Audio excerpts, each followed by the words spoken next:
Veteran with 40 years of entertainment stories to look back on, the name Robert Redford stands out.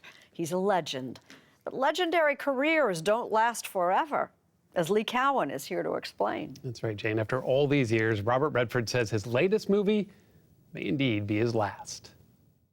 You know, I can't do this forever. I've been doing it since I was 21. As you move into your 80s, you say, hey, that's enough. That's enough. It's hard for me to hear that when you say it's hard for me to say it. Yeah? Well, yeah, you don't like talking about your end. I mean, who does? At 82, Robert Redford still got it. You want me to prove it? Yeah. Charming Sissy Spacek in what he says will be his last big screen performance in The Old Man and the Gun. This place is not my style. Not your style. You have style. I do. It's based on the true story of Forrest Tucker, You're doing a great job. a lifelong outlaw who escaped from nearly every prison he was confined to, robbing banks well into his late 70s. Step on it. What do you think attracted you to Forrest Tucker? Was it the robberies or was it the escapes? The escapes. Yeah. Yeah, because that's what he enjoyed most. To me, that's a great story to tell. You just keep thinking, Butch. That's what you're good at. For all the stories his characters have told over his almost 60-year career, Hi, I'm Bob Woodward of the Washington Post.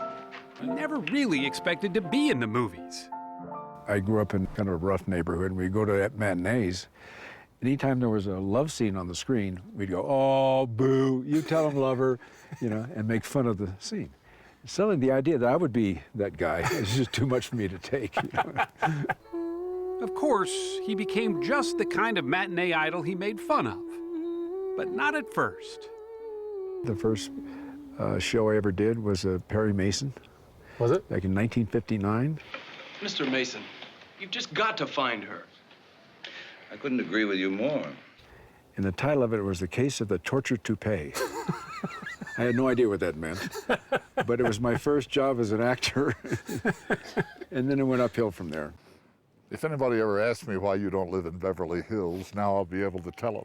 He was already a superstar when Charles Corral visited him back in 1994 at the top of his Sundance retreat in the Wasatch Mountains of Utah.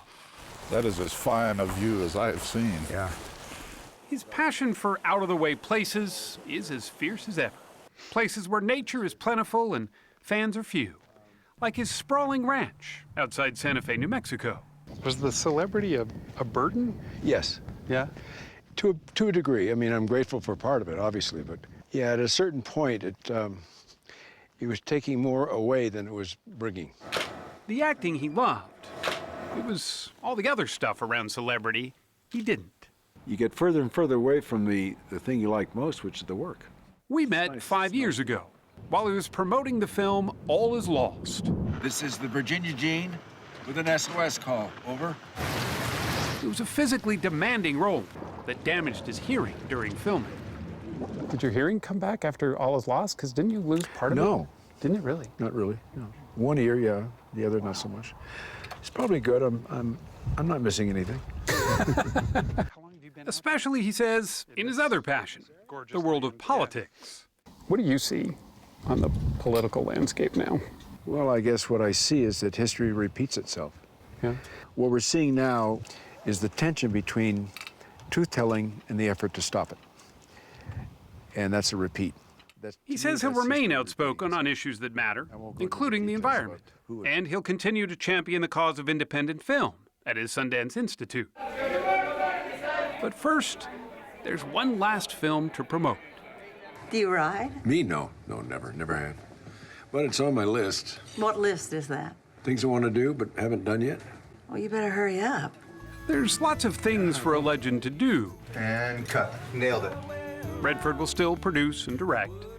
The road isn't coming to an end. He just knows it's getting shorter.